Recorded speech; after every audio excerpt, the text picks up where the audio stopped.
સન્માનીય નિકુંજભાઈ ગુરુજી, સર્વે ભક્તાંબર સ્તોત્રના આરાધકો, સર્વેને મારા ખાસ પ્રણામ. આ એક સુંદર ભક્તાંબર હિલિંગ નું આ કાર્ય ચાલી રહ્યું છે. ખરેખર સૌથી પ્રથમ તો ગુરુજીને મારે ખૂબ ધન્યવાદ તો હું ન કહી શકું, પણ આપનો ઉપકાર આ બધા લોકો ઉપર છે કે જે ભક્તાંબર સ્તોત્ર આપણે જાણીએ છીએ કે તેની મહત્તા કેવી છે, તેના ફળ કેવા છે, એ આપણે બધા બી જાણીએ છીએ. હું મારી એક વાત કરું તો લગભગ 2003ની વાત છે. હું થોડો તકલીફમાં હતો કોઈક રીતે. ત્યારે મેં ભક્તાંબરની 39મી ગાથા કુંતાંગ્ર ભીણો એ ગાથા મેં ગણવાની શરૂ કરી. દરરોજ સવારમાં એનો મૂળ મંત્ર ગણવા માંડ્યો, એનું બીજ ગણવા માંડ્યો, અને એ રીતે ગાથાને મેં સતત 1.5-2 મહિના સુધી ગણી.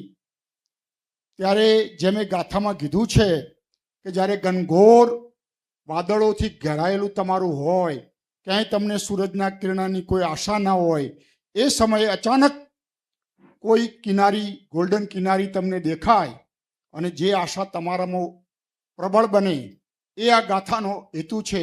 કોઈક જગ્યાએ તમે મુશ્કેલીમાં હો, ક્યાંક તકલીફમાં હો, ત્યારે આ ગાથાનું સ્મરણ એ બહુ મહત્વ દર્શાવે છે.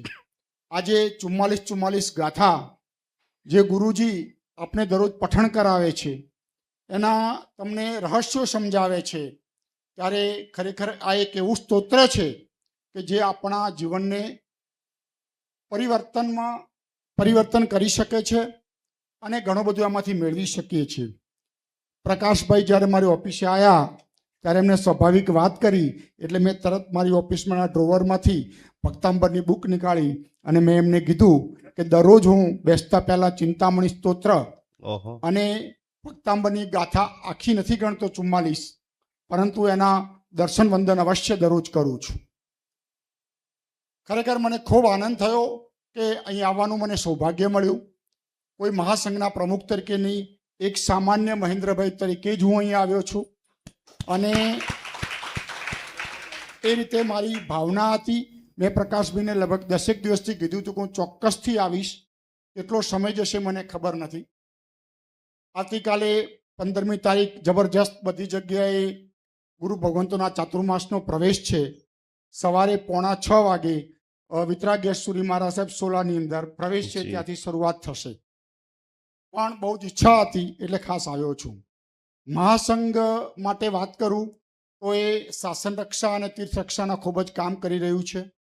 કદાચ જો તમને ખ્યાલ હોય તો 1/1/2023 પાલડીથી આરટીઓ સર્કલની શત્રુંજય તીર્થ રક્ષા માટે જે રેલી નીકળી હતી, એ રેલી અમારા અંડરમાં નીકળી હતી. અમારી કમિટીનું આયોજન કરેલું હતું અને જેના દ્વારા અમે ખૂબ સુંદર ટાસ્ક ફોર્સની રચના થઈ. લોકોએ પણ ખૂબ સપોર્ટ કર્યો. 75,000 જેટલી પબ્લિક એમાં આવી હતી. અને જૈનોએ જે રેલી દ્વારા સપોર્ટ કર્યો એના કારણે ટાસ્ક ફોર્સની રચના થઈ અને સન્માનીય કલેક્ટર ભાવનગરના આઈજી એ બધા દ્વારા આપણે ઘણા બધા કાર્યો સફળતાપૂર્વક પાર પાડી શક્યા. અત્યારે મહાસંઘ દ્વારા AI વર્કશોપ ચાલે છે. આર્ટિફિશિયલ ઇન્ટેલિજન્સ અત્યારે બહુ મહત્વનું છે. આપણા બાળકો જો સમય સાથે તાલ નહીં મિલાવે તો તકલીફ થઈ જાય.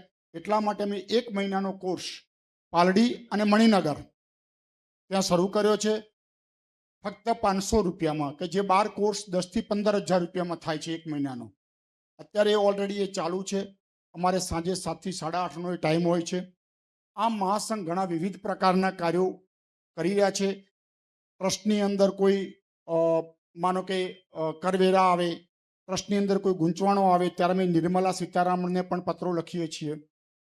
હમણાં સંત ત્યાં પાલી પાસે જે એક્સિડન્ટ થયો ત્યારે સંત સુરક્ષા રેલીનું જબરજસ્ત આયોજન કરેલું અને એના દ્વારા રાજસ્થાનના રાજ્યપાલ, ચીફ મિનિસ્ટરથી માંડી બધાને આવેદનપત્રો આપીને ઘણી મહેનત કરીને અત્યારે ચાલુ છે. ખરેખર મને એક આનંદ થયો કે આ મને એક મોકો મળ્યો અહીં આવવાનો. ગુરુજીના દર્શન વંદન થયા, એમના સ્વમુખે ભક્તાંબરની ગાથાનું પઠણ થયું અને એક હૃદય નવી ઉર્જાનો અનુભવ કર્યો. ફરીથી હું એમનો ખૂબ ખૂબ આભાર માની અને વિરમું છું. જય જિનેન્દ્ર. ખૂબ ધન્યવાદ. એકવાર બધા હાથ ઉપર કરીને આપણા બધાના આ ગાથાનો જેમણે સ્વયં પ્રભાવ. એક મિનિટ મહેન્દ્રભાઈ, ફૂલ નહીં તો ફૂલની પાંખડી, આવા શાસન રત્નોને પણ બધા હાથ આવી રીતે રાખો. એવી ઉર્જા મહેન્દ્રભાઈમાં પ્રાપ્ત થાય કે એક બીજા વિરલા ચંદ્રશેખર મહારાજ સાહેબ તમારા જેવા યોદ્ધાઓને ગોતતા હતા. મારા ગુરુદેવનું નામ ચંદ્રશેખર મહારાજ સાહેબ છે. વર્ષો સુધી મેં તપોવનની અંદર અભ્યાસ કરેલો છે અને એ તમારી એમની હાઈટ બોડી આમ સાવજ ઊભો હોય લાગી રહ્યું છે બધા લોકોને. જૈન શાસનની ચિંતા કરનારા સાવજ એવા મહેન્દ્રભાઈને એકવાર થોડા હાથ ઉપર કરી તાલીઓના તાલ સાથે બધા હાથ આવી રીતે રાખી 3 વખત કોઈ પણ જગ્યાએ જૈન શાસનનો કોઈ પણ વ્યક્તિ કમજોર પડે તો મહાસંઘ અને મહેન્દ્રભાઈનું સતત આપણને બધાને માર્ગદર્શન મળે. 3 વખત બધા તથાસ્તુ તથાસ્તુ તથાસ્તુ. આવો પ્રકાશભાઈ, આપણે બધા સન્માન કરીશું. તો એક નાનકડી અમારી પ્રસાદી છે ભક્તામાંનો એક. હાજી, આપના ગુરુ ચંદ્રશેખર મહારાજ સાહેબ છે. ખરેખર મને બહુ આનંદ થયો. મારી એક નાનકડી વાત કરું કે 2001ના માર્ચ મહિનાની અંદર બરાબર મને યાદ છે, ચંદ્રશેખર મહારાજ સાહેબે કોઈની પાસે ફોન કરાવ્યો, મહેન્દ્રભાઈ તમે મને તપોવન મળવા માટે આવો. થોડીક બાબત એવી હતી કે જેની વિગતે ચર્ચા કરવી જરૂરી હતી. એ ચર્ચા કર્યા પછી સમગ્ર પરિસ્થિતિ મેં એમને સમજાઈ. જે મેં હમણાં ગાથાની વાત કરી એ જ સમયની આ વાત છે. એટલે આ 2003થી 6માં હતું, પણ આ 2001માં હું એમને મળ્યો હતો. અને 2001ની અંદર હું બરાબર એમને બધી વાતચીત કરીને નીકળતો હતો અને ગુરુદેવે મને કીધું કે મહેન્દ્ર 1 મિનિટ વાસક્ષેપ નખાવીને જા. હવે જનરલી ગુરુદેવ વાસક્ષેપ ખાસ કોઈને નાખતા નહોતા અને એમનો વાસક્ષેપ વ્હાઇટ કલરનો હતો. એમને મને કપૂર એટલે મને વાસક્ષેપ એમને 2-4 મંત્રો સાથે મને વાસક્ષેપ આપ્યો, કર્યો અને હું નીકળ્યો. મારા જીવનની એક ક્ષણોને હું ક્યારેય પણ ભૂલી શક્યો નથી કે હું જે મુશ્કેલીમાં હતો એ પરિસ્થિતિ દર 5 દિવસે એવી કન્વર્ટ લેવા માંડી કે 1 મહિનાની અંદર તો મારી તમામ મુશ્કેલીઓનો અંત આવી ગયો. એ ગુરુદેવનો પ્રભાવ હતો અને એ ગુરુદેવની હાથ તળે જે તૈયાર થયા હોય એમાં પછી કશું કહેવાનું જ ના હોય.